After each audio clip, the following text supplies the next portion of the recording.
प्रिय आत्मीय दाजुभाइ दिदीबहिनीहरू,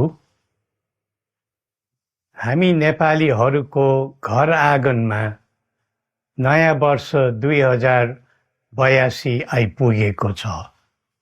नयाँ घाम, नयाँ ज्योति, नयाँ उत्साह लिएर आएको नयाँ वर्षको उपलक्ष्यमा देश तथा विदेशमा रहे बसेका सम्पूर्ण नेपालीहरूको सुख र शान्तिको मङ्गलमय शुभकामना।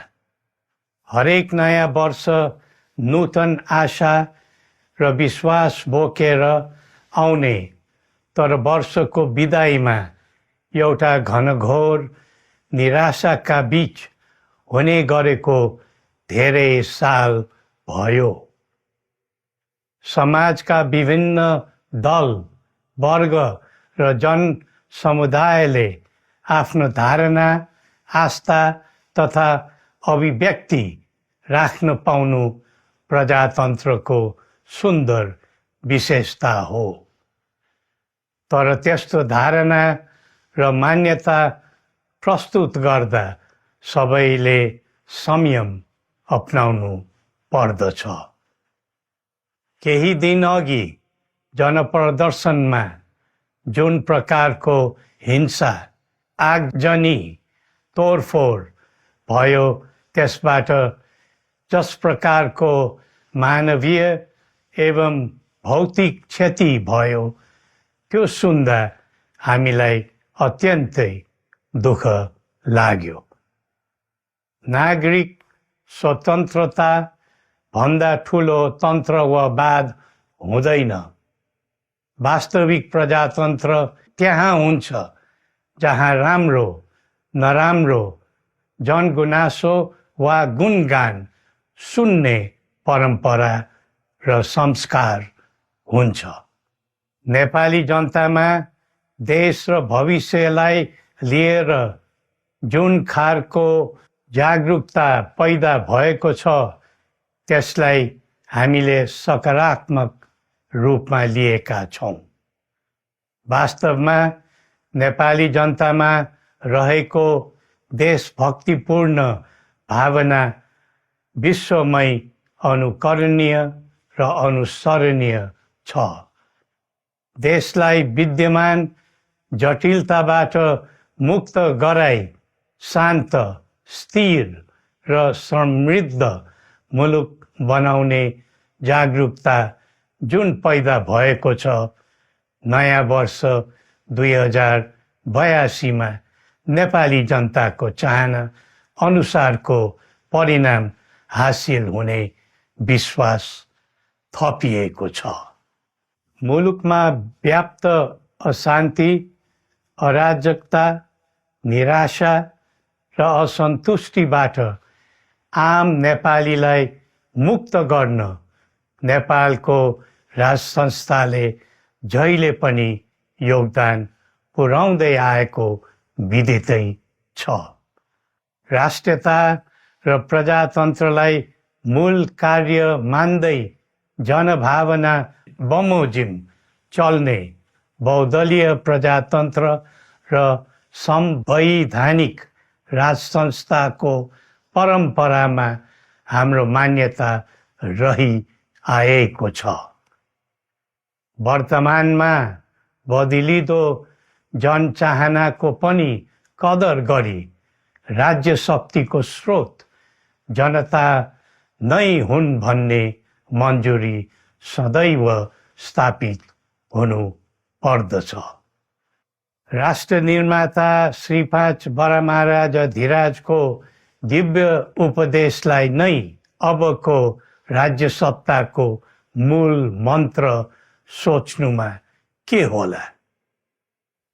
सन्तुलित कूटनैतिक सम्बन्ध र आत्मनिर्भर नेपालको परिकल्पना नै पृथ्वी पथको मूल सार हो। यही नै राजनीतिको मूलधार हुनु पर्ने हो। विश्वको बदलिँदो परिस्थितिलाई मनन गर्दै विश्वव्यापीकरण र स्वतन्त्र व्यापारका आधारहरूलाई चुनौतीको रूपमा लिँदै चरम आर्थिक मन्दी भोग्नु परिरहेको अहिलेको सन्दर्भमा नेपाल जस्ता विकासोन्मुख देशले आत्मनिर्भर अर्थतन्त्र निर्माणको कार्यमा अर्जुन दृष्टि लगाउनु पर्ने समय आएको छ। स्वदेशी स्रोत साधनको प्रयोगले स्वदेशमै उत्पादन गरी स्वदेशमै खपत गर्दै आन्तरिक अर्थतन्त्रको चक्रभित्रबाटै मुलुकको समग्र अर्थतन्त्र आत्मनिर्भर र चलायमान गराउनु पर्ने विश्व परिवेश निर्माण हुँदैछ भन्ने सङ्केतहरू देखा परिरहेका छन्। विश्वकै उत्कृष्ट यो भूमिमा बाँच्न समेत गाह्रो हुने स्थिति पैदा भएपछि बढ्दो युवा पलायनलाई रोकी युवा शक्तिको श्रम र सिपलाई स्वदेशमै उच्च उपयोग गर्नु पर्दछ। युवा स्वरोजगारको निम्ति अवसरहरूको खोजी गरी नेपालमै आय आर्जन गर्न सक्ने वातावरण तयार गर्नुपर्ने आजको पहिलो आवश्यकता बनेको छ। सबै नेपालीको तन, मन र ध्यान त्यसैमा लगाउनु परेको छ। विश्वभरि छरिरहेका नेपालीहरू एकताका सूत्रमा बाँधिन अब ढिला गर्नु हुँदैन। आफ्ना ज्ञान, सिप र सामर्थ्य मात्र होइन, त्यहाँ आर्जेको पुँजी, स्रोत र साधन समेत नेपालमै लगाउनु पर्दछ भन्ने भावना सबैमा जागृत गराउनु परेको छ। प्रकृतिले दिएको स्वर्ग जस्तै सुन्दर हिमवत् खण्ड नेपाल सिँगार्न र विकासको बिकुल फुक्न कसरी लाग्ने र लगाउने स्वदेश फर्क स्वदेश नै स्वर्ग भन्ने अभियान चलाउनु पर्ने आजको आवश्यकता भएको छ। जनभावना र चाहना बुझी मुलुकको समग्र संरचनामा नै हेरफेर र सुधारका कदम चाल्नुपर्ने तथ्य स्पष्ट देखिन्छ। शिक्षा, स्वास्थ्य र दैनिक कामकाजका पद्धति र प्रणालीहरूमा आमूल परिवर्तन र सुधार गरी यिनको आधुनिकीकरण अनिवार्य भइसकेको छ।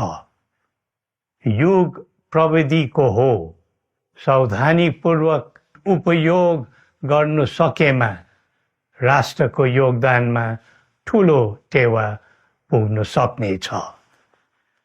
सुशासन र भ्रष्टाचार मुक्त प्रशासन मूल नारा हुनु पर्दछ।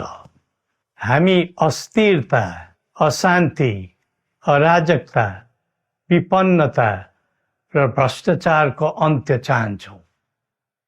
त्यसका निम्ति नेपाली जनताबाट हुने हरेक प्रयासहरूमा एकबद्धता रहनेछ।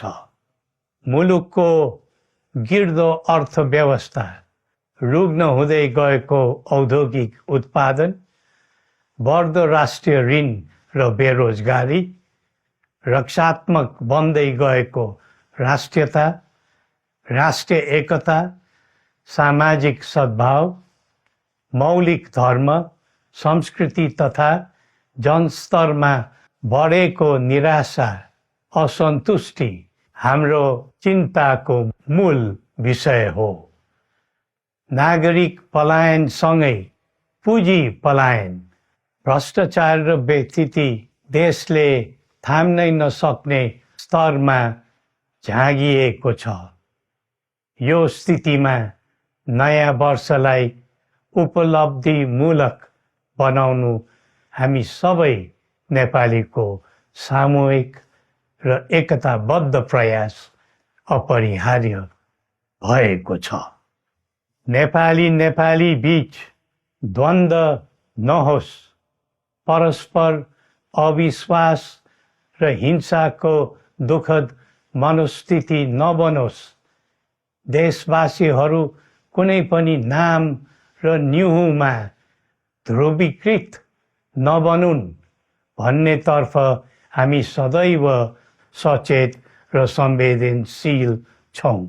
नेपालीको एकतामा नै नेपालको भविष्य निहित रहेको यथार्थलाई हामीले आत्मसात गरेका छौँ। सबैले यही वास्तविकतालाई आत्मबोध गर्नुपर्दछ भन्ने ठान्दछौँ।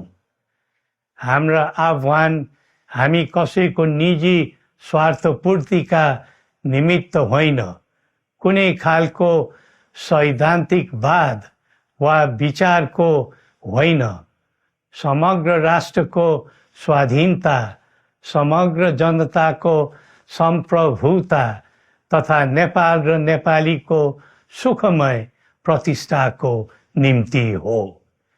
आफ्नै प्रकारको अग्रणी राष्ट्र हामीले नै बनाउने हो अनि आफ्नो स्वतः र अस्तित्व हामी आफैले उठाउने हो।